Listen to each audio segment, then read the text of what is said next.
The certified letter sat on Thomas Blackwood's kitchen counter like a ticking bomb. He'd been avoiding it all morning, busying himself with farm chores and a lengthy call to his daughter in Seattle. But as the afternoon sun streamed through the windows of the 150-year-old farmhouse his grandfather had built, Thomas knew he couldn't postpone the inevitable any longer. With callous hands that had spent decades working this land, he tore open the envelope and unfolded the official-looking document inside. His weathered face, tanned from years under the Midwestern sun, darkened as he read. "Foreclosure notice," he muttered, adjusting his reading glasses. "From the Willow Creek Homeowners Association." Thomas read the letter twice, then a third time, his confusion morphing into indignation. According to this notice, he owed $27,850 in unpaid HOA dues, late fees, and aesthetic non-compliance penalties for his barn, the same magnificent, hand-hewn timber structure that had stood on the eastern edge of his property since 1932. The letter stated that if payment wasn't received within 30 days, foreclosure proceedings would begin. "This has to be some kind of mistake," Thomas said to no one, his voice echoing in the empty kitchen. His wife, Ruth, would have known exactly what to do, but she'd been gone 3 years now. Cancer. Sometimes the house still felt too big, too quiet without her quick wit and practical mind. Thomas reached for his phone and dialed the number listed on the letterhead. After navigating a labyrinth of automated auctions, he finally reached Deborah Klein, the Willow Creek HOA president. "Mr. Blackwood, our records indicate your non-compliance dates back nearly 5 years," Deborah explained in a clipped professional tone. "The barn violates at least 8 of our community aesthetic guidelines. The red paint is not an approved color, the height exceeds our outbuilding limitations, and frankly, it's an eyesore visible from the Applewood Estates entrance." "Ms. Klein," Thomas replied, struggling to keep his voice steady, "I've lived on this property for 73 years. My family has farmed this land since 1875. My property isn't part of any homeowners association." "I'm looking at the community map right now, Mr. Blackwood. The eastern portion of your property, including that barn, falls within our jurisdiction. The development agreement was signed in 2018. Thomas felt his blood pressure rising. "That's impossible. I never signed anything." Perhaps not personally, but when Eastbrook developers purchased the adjacent property, the agreement included an easement that incorporated portions of surrounding properties into the HOA's covenant area. It's all perfectly legal. After hanging up, Thomas walked out onto his porch, gazing across his 20 acres toward the barn in question. Beyond it lay Applewood Estates, a cookie-cutter luxury development that had sprung up 5 years ago, where the old Douglas farm used to be. The identical beige houses with their manicured lawns looked like an alien landscape compared to his weathered farmhouse and fields. Thomas had been uneasy when the developers first broke ground. The county had assured him his property wouldn't be affected. Now, watching the setting sun cast long shadows across his land, he wondered if that had been a lie. Inside his desk drawer, Thomas found the folder containing all of his property documents, the deed his father had passed down to him, survey maps, tax records going back decades. Nowhere was there any mention of an easement or a homeowners association. His land was his land, free and clear. That night, Thomas could barely sleep. The thought of losing his barn, where he'd learned to mend harnesses from his father, where he proposed to Ruth 46 years ago, where he still kept his restored 1957 Ford tractor, was unthinkable. As dawn broke, Thomas made a decision. He wouldn't be bullied by some HOA that had no right to his land. He reached for the phone and dialed his nephew James, who practiced law in the city. "Uncle Tom, everything okay?" James answered, concern evident in his voice at the early hour. "No, it's not," Thomas replied, his voice finding new strength. "But it will be. I need your help."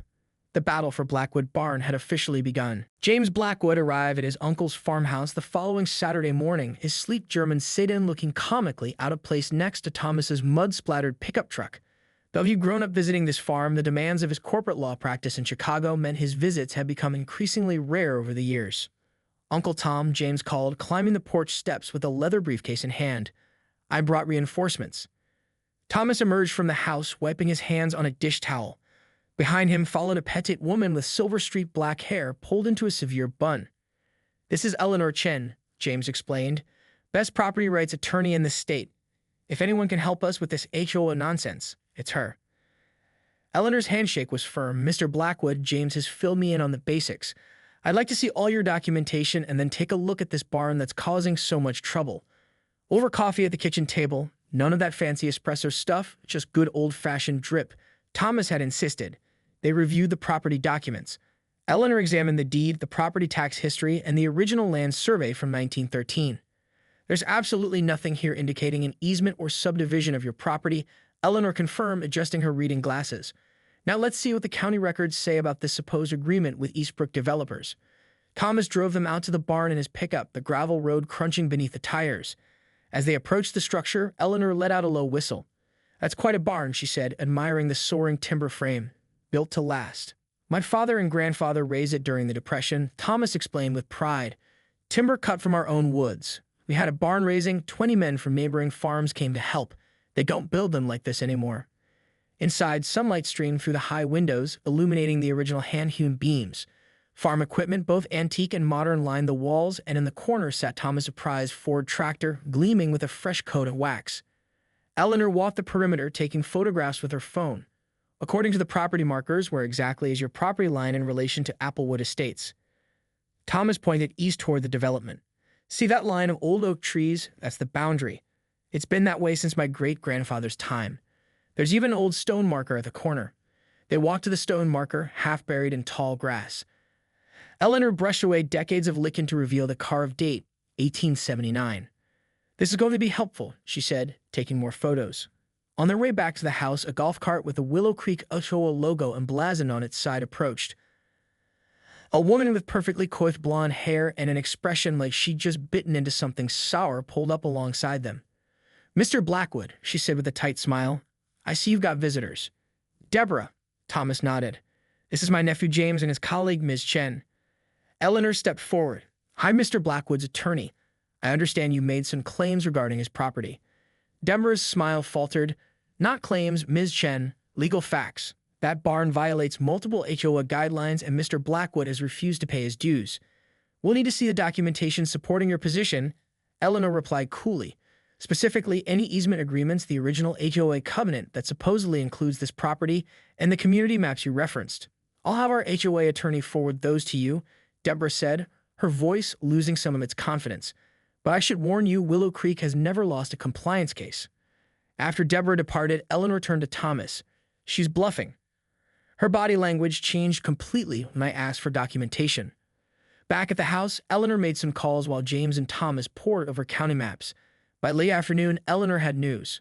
"I spoke with the county clerk," she announced. "There's something strange here. According to the records, a property reassessment was filed in 2018 that shows a small triangular portion of your land, where the barn sits, as part of the Applewood Estates development." "That's impossible," Thomas insisted. "I never agreed to any land sale or transfer." Eleanor nodded. "Exactly. And there's no record of purchase, easement, or eminent domain. But somehow that reassessment was approved and filed." "So they just took it? On paper?" James asked, incredulous. "It appears so," Eleanor replied. "But here's where it gets interesting. I found the name of the county official who signed off on the reassessment, Robert Klein." Thomas' eyebrows shot up. "Klein, as in Deborah Klein." The Willow Creek HOA emergency meeting was called to order at 7 p.m. sharp in the community clubhouse. Every seat was filled, with residents standing along the walls. The room buzzed with whispered conversations and speculation about the hastily arranged gathering. Deborah Klein rapped her gavel 3 times. "I call this meeting to address a situation that threatens the integrity and property values of our community," she announced, her voice projecting to the back of the room. On the projector screen behind her appeared a photograph of Thomas's barn, its weathered red paint stark against a blue sky. "This eyesore has been violating our community standards for years," Deborah continued. "We've attempted to work with the owner, but he's refused to comply or pay the associated fines." A murmur rippled through the audience. "The board has voted to proceed with foreclosure," she declared. "Unfortunately, the owner has now engaged legal counsel to fight this action, which means we need to approve additional funds for our legal defense." Near the back of the room, Thomas sat quietly between Eleanor and James. They had deliberately arrived late and taken seats where they wouldn't be immediately noticed. Eleanor had insisted they attend, whispering, "Know your enemy." A man in the front row raised his hand. "How much are we talking about, Deborah?" "Our attorney estimates $50,000, possibly more," she replied, which would mean a special assessment of approximately $500 per household. The room erupted in protest. $500 to remove an old barn, someone shouted. "I've never even noticed this barn," called another resident. "Why are we just hearing about this now?" Deborah held up her hands. "The board has determined this is necessary to maintain our community standards. Remember, violations left unchallenged weaken our entire covenant structure." A woman stood up near the middle of the room. Thomas recognized her as Marina Patel, who had stopped by his roadside produce stand last summer and mentioned she'd recently moved to Applewood Estates. "I'd like to see the documentation showing this barn is actually on HOA property," Marina requested. "The Blackwood farm has been here much longer than our development." Deborah's smile tightened. "The relevant surveys and legal documents are on file with the HOA office. Anyone is welcome to review them during business hours." "Actually," Eleanor said, rising to her feet, "those documents don't exist." All heads turned toward the back of the room. Deborah squinted, then paled slightly when she recognized the trio. "This is a closed meeting for Willow Creek residents only," she said sharply. "I'm here representing Thomas Blackwood, the owner of the property you're attempting to seize," Eleanor replied, her voice calm but carrying clearly. "And I believe your residents deserve to know what's really happening." Eleanor stepped into the center aisle. "My name is Eleanor Chen.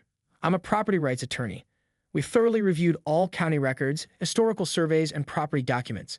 There is absolutely no legal basis for claiming Mr. Blackwood's barn sits on HOA land." "This is highly inappropriate," Deborah sputtered. "If Mr. Blackwood has concerns, his attorney should contact our attorney." "We did," James interjected. "3 times this week. No response." Eleanor continued, addressing the residents directly.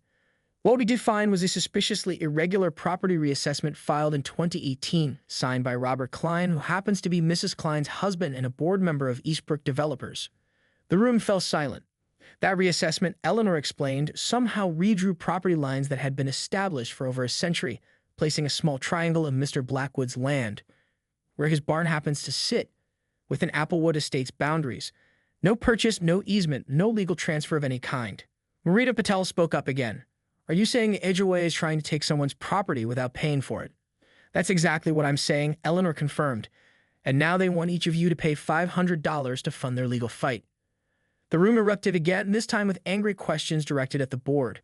Deborah banged her gavel repeatedly, trying to regain control of the meeting. A distinguished-looking man in a golf shirt stood up. "I'm Richard Tennant, retired judge. I'd like to see these documents you're referring to, Ms. Chen." Eleanor handed him a folder. "These are copies of the original property deed, historical surveys, and the questionable 2018 reassessment." As Judge Tennant reviewed the documents, Thomas watched the faces of his neighbors. He'd always kept to himself, preferring the company of his crops and memories to social gatherings. But now, seeing the indignation on behalf of a stranger, he felt a surprising connection to these people. The county commissioners' meeting was standing room only. Citizens from across the county had turned out after the Millfield Gazette ran a front-page story about the Blackwood barn controversy, complete with historical photos of the barn raising in 1932 juxtaposed with images of the modern Applewood Estates development. Thomas sat in the front row, uncomfortable in his good suit but bolstered by Eleanor and James on either side of him. Behind them sat at least 30 Applewood Estates residents, led by Judge Tennant and Marina Patel, who had organized a neighborhood committee they jokingly named Barn Raisers. Commissioner Wallace, a balding man with reading glasses perched on his nose, called the meeting to order. "We have a full agenda tonight, but I understand there's considerable interest in item 14 regarding a property dispute between Willow Creek HOA and Mr. Thomas Blackwood." With the commission's permission, Eleanor stood. "We'd like to request that item be moved up in the agenda, given the number of citizens present." The commissioners agreed, and soon Thomas found himself at the podium, facing the 5-member commission. He prepared notes, but as he looked out at the faces watching him, some curious, some supportive, some hostile, he set the paper aside. "My name is Thomas Blackwood," he began, his voice steady despite his nerves. "My family has farmed this land for 4 generations. That barn they want to take down was built by my father and grandfather. It's never been on anyone else's land until suddenly, 3 years ago, someone redrew a line on a map without even telling me." Thomas gestured toward the packed room. "I'm not a man who likes public speaking or controversy. I just want to tend my land and be left alone.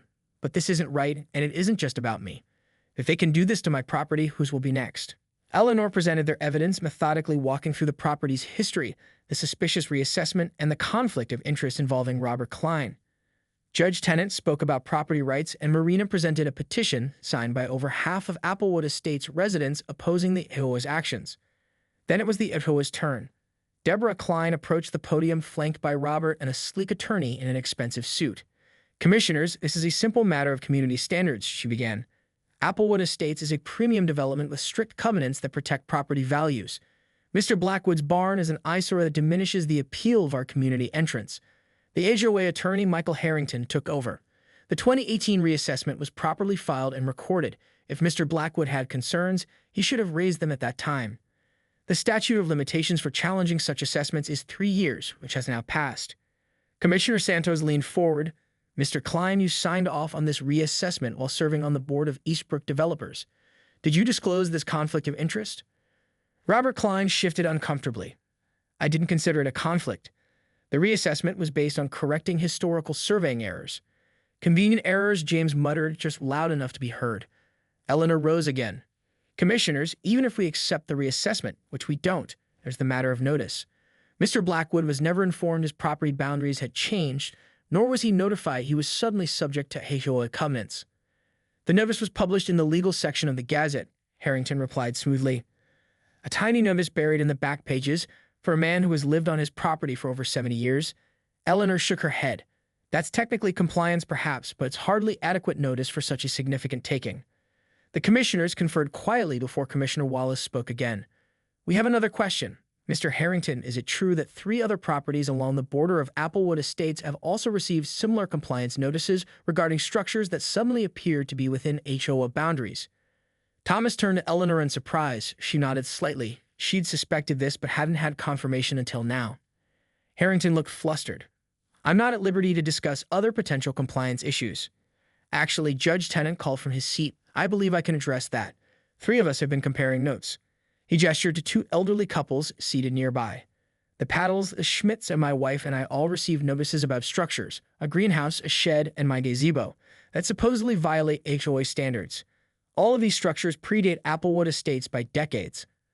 A low murmur spread through the room. It appears, Commissioner Santos said, that this reassessment systematically incorporated slivers. 6 months later, Thomas stood in his barn, running his hand along the smooth wooden beam that his grandfather had carved his initials into nearly a century ago. Morning light streamed through the high windows, illuminating dust motes that danced in the air. The familiar sense of hay, old wood, and machine oil wrapped around him like an old friend. So much had changed since that certified letter had arrived last autumn. The door creaked open behind him. Thought I'd find you in here, Eleanor said, ducking inside. Her usual formal attire had been replaced with jeans and a casual button-down. Big day. Thomas nodded. Never thought it would end like this. Justice doesn't always come, Eleanor replied, but when it does, it's worth savoring. Outside, cars were beginning to arrive, parking along the gravel driveway and spilling into the east field where Thomas had mowed a makeshift parking area. Today marked the final resolution of what the Millfield Gazette had dubbed the Battle of Blackwood Barn. The ethics investigation into Robert Klein had revealed far more than anyone anticipated. Not only had he manipulated property lines to incorporate existing structures into HOA territory, but the investigation uncovered a pattern of kickbacks between county officials and Eastbrook developers stretching back years. 3 officials had resigned and Robert faced criminal charges for abuse of office. Deborah had kept her promise to fight. The HOA had filed a lawsuit against Thomas, but their case collapsed when their own records revealed similar tactics used against other property owners. The judge had dismissed their case with prejudice and ordered them to pay Thomas's legal fees. The most surprising development came from within Applewood Estates itself. Led by Marina and Judge Tennant, residents had called for a special election and voted to replace the entire HOA board. The new board's first official act had been to drop all pending compliance actions and commission a proper survey recognizing the original property boundaries. Uncle Tom, James called, striding into the barn. The mayor just arrived and the TV crew from the city is setting up. Thomas sighed. All this fuss for an old barn. It's not just about the barn, James reminded him. It's about standing up to corruption and winning. Outside, over 100 people had gathered. Neighbors from surrounding farms, residents from Applewood Estates, reporters, and local officials. A makeshift podium had been set up near the barn door with a banner reading Community Preservation Day. Marita Patel, now president of the Willow Creek HOA, approached Thomas with a smile. Ready, Mr. Blackwood? Thomas nodded, suddenly feeling the weight of his 74 years, as I'll ever be. Marina took the podium. Today marks a new chapter in the relationship between Willow Creek and our neighboring properties. What began as conflict has brought us together as a true community. She gestured to a covered sign near the barn. In recognition of the historical significance of this property, and with the unanimous support of Willow Creek residents, we're proud to announce the Blackwood Barn's designation as a county historical landmark. Applause erupted as 2 children pulled the cover from the sign, revealing an official historical marker that read, Blackwood Barn, built 1932, a symbol of community perseverance. Additionally, Marina continued, "We're establishing a joint committee of Willow Creek residents and neighboring property owners to ensure respectful coexistence and preservation of our shared landscape." When it was Thomas' turn to speak, he looked out at the crowd, familiar faces and new ones, all united by a shared victory. "I'm not much for speeches," he began. "When this all started, I just wanted to be left alone with my memories and my land. I never expected to make new friends or become some kind of local celebrity." He gestured to the barn behind him. "This barn has stood through drought and flood, through war and peace, through prosperity and hardship. My father taught me that good buildings, like good communities, are built to last, with sturdy foundations, honest materials, and the labor of many hands working together." Thomas paused, looking toward where Eleanor, James, Judge Tennant, and Marina stood. "I've learned that some fights are bigger than ourselves. What happened here wasn't just about a barn or property lines. It was about remembering that rules and regulations should serve people, not the other way around." After the ceremony, as the crowd enjoyed a community potluck spread across tables in the field, Thomas found a quiet moment with Eleanor. "Thank you," he said simply, "for believing me, for fighting." Eleanor smiled, her usual professional reserve softening. "You know what made this case special, Thomas? Most of my clients just want to win. You wanted